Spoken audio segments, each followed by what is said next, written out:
Eu começo por dizer aquilo que tenho dito desde o início, que o PSD está no combate à pandemia para ajudar o país e para cooperar quer com o Sr. Presidente da República, quer com o Governo, e nesse sentido nós vamos votar a favor do prolongamento do estado de emergência. Obviamente que é mais cómodo uma abstenção, eventualmente até um voto contra, não nos compromete com nada, mas não é esse o interesse do país e, portanto, nem sequer é abstenção, é o voto favorável, como tem sido, porque o país precisa exatamente de um estado de excepcionalidade para combater a pandemia que está, como todos nós sabemos, infelizmente, muito, muito longe de estar debelada. Vamos ter agora o Natal, está anunciado pelo Governo, penso que não irão alterar um aligeiramento das medidas nesta época. Cabe-nos agora a todos nós, portugueses, ter o comportamento mais adequado às circunstâncias e mais prudente face às circunstâncias. Eu espero, no entanto, que se verificar um agravamento da situação por força do Natal, haja da parte do Governo a coragem para depois, na passagem de ano, haver efetivamente medidas outra vez mais rigorosas. Se verificar que esta abertura no Natal vem a agravar a situação. E essa coragem terá de haver, se for esse o interesse do país. E, portanto, se faltar essa coragem, eu serei o primeiro a dá-la no sentido da defesa do interesse nacional.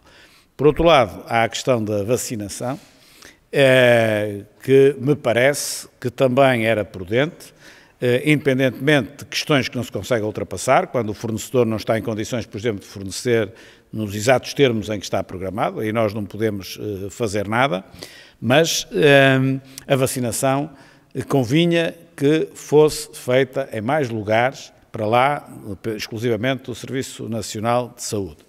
Nós temos de lembrar disto. Por exemplo, em janeiro, só se podem vacinar 50% da própria capacidade instalada. Porquê?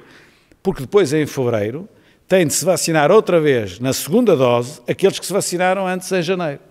E, portanto, eu acho que era aconselhável que o Governo alargasse o número de sítios onde as pessoas se podem vacinar.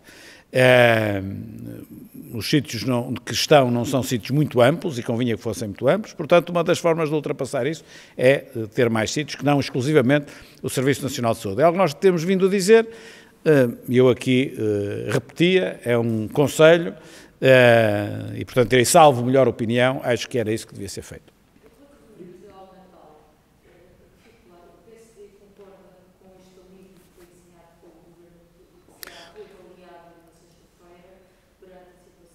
O PSD concorda que depois das expectativas geradas por aquilo que o Governo anunciou para o Natal, é efetivamente muito difícil neste momento dizer às pessoas não há Natal, como alguns países na prática estão a dizer. Eu reconheço isso.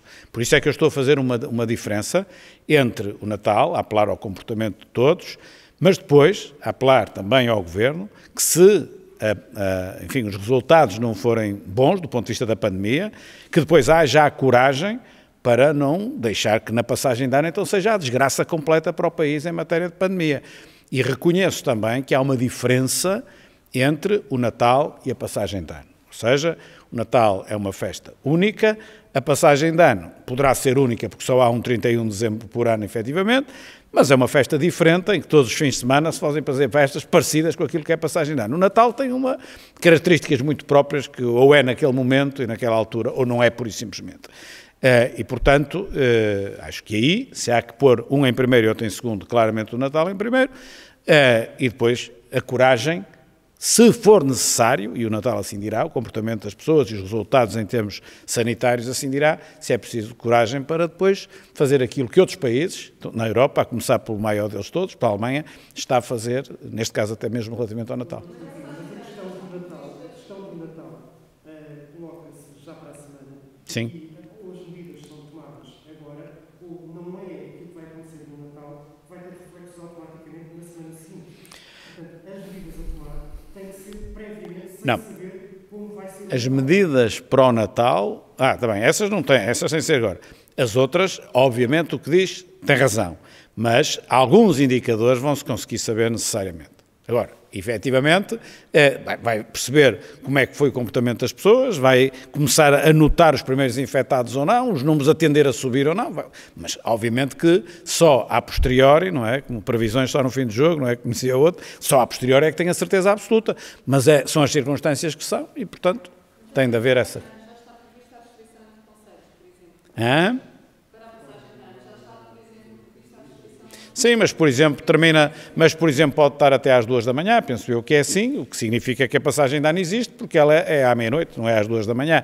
Terá de ser visto, em função daquilo que for os resultados. Apertar mais ou apertar menos em função disso. Aquilo que eu estou aqui a referir é que não falta coragem política para fazer aquilo que se venha a verificar ser necessário em termos de combate à pandemia.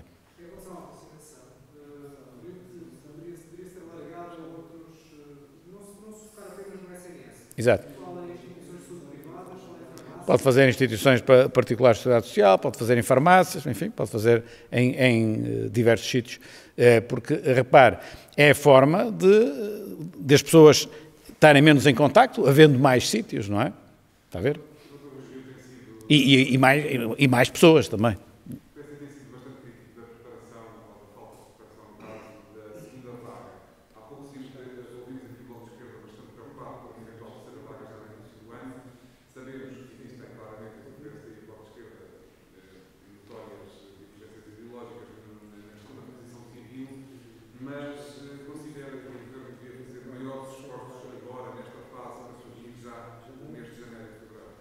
O prevenir da terceira vaga é uma questão de planeamento, não é? Porque, de resto, o Governo está a tomar, melhor ou pior, mas está a tomar as medidas necessárias de combate à pandemia face ao crescimento que ela teve recentemente.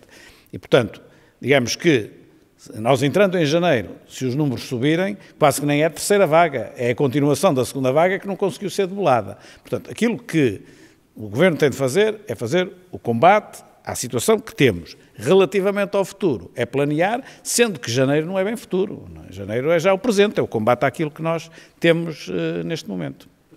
Sim.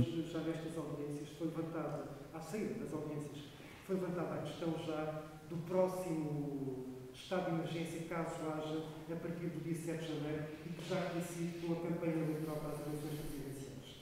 Referiu que é preciso o Governo estar atento e prever o que vai acontecer.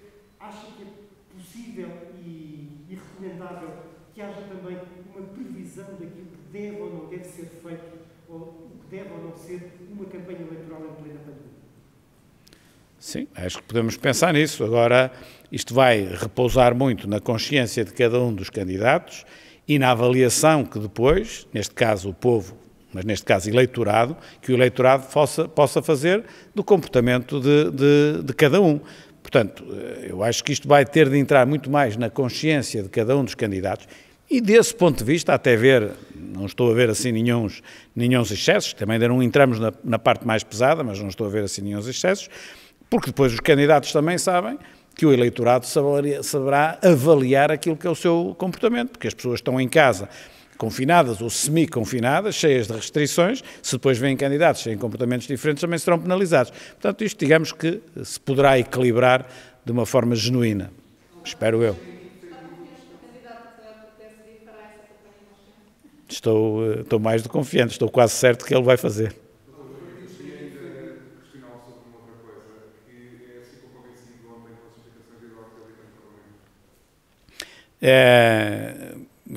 Há um aspecto que aqui eu queria frisar e que é o mais relevante no meio disto tudo, que tem a ver com o futuro.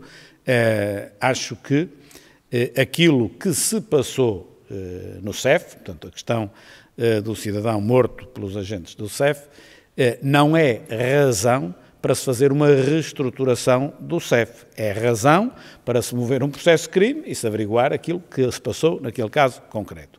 E, portanto, quando vejo o Governo a dizer que quer reestruturar o CEF na sequência da morte do cidadão ucraniano, eu acho que uma coisa não tem a ver com a outra. Se o CEF necessita de uma reestruturação, Veremos então se necessita e deve ser feita com a devida ponderação e no tempo e não agora para tentar encobrir uma situação concreta que aconteceu e que não revela necessariamente uma deficiência no funcionamento do CEF. Revela uma deficiência ali naquele caso concreto, não é? E, portanto, esse é o ponto que me parece mais relevante, que é o Governo a usar esse argumento para tentar confundir as coisas. Não, uma coisa é um crime que aconteceu ali, outra coisa é o funcionamento do CEF, não é? Relativamente à performance, assim se pode dizer, no Ministro da Administração Interna, é inegável na sociedade portuguesa que ele não geriu bem, é inegável que gerou uma grande confusão, é inegável que andou ao retardador.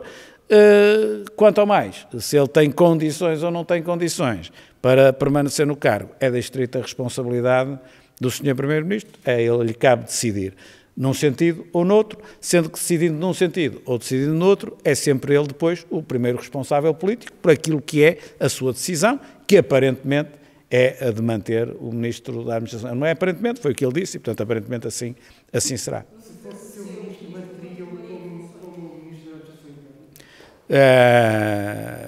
Prefiro não responder a isso, porque se eu estou a dizer que cabe ao Primeiro-Ministro fazê-lo, eu ao responder a isso, de certa forma, já estava a dizer o que é que entendo que um Primeiro-Ministro deve fazer.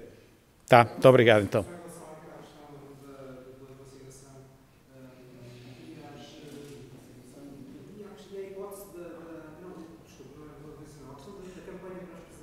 Sim.